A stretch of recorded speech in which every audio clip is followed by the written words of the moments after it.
Hi guys, welcome back to Megamind. This is a simple algebra on the board, and a lot of people solve this maths problem wrongly.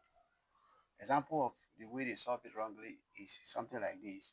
If you bring these two, group these two like terms together, you have 5x plus 3x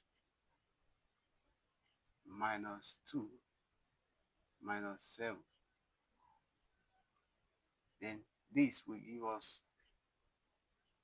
8x, this and this. Then this will give us minus 9. But this answer is not correct. The proper way to solve this algebra expression is like this. First off, we have to group these variables. The one that is having x to one side, the one that is not having x to the other side. So we have something like this. 5x plus 3x.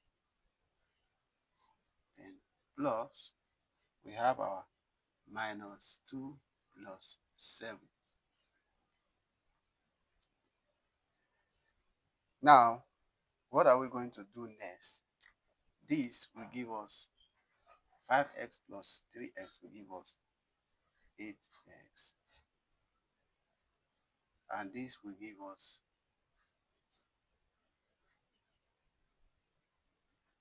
minus 2 plus 7 will give us 5. And this is our final answer. 8x plus 5. So our final answer, guys, is 8x plus 5. Please like the video. If you have any math challenge, drop it down in the comment section. I will solve it together. Thank you.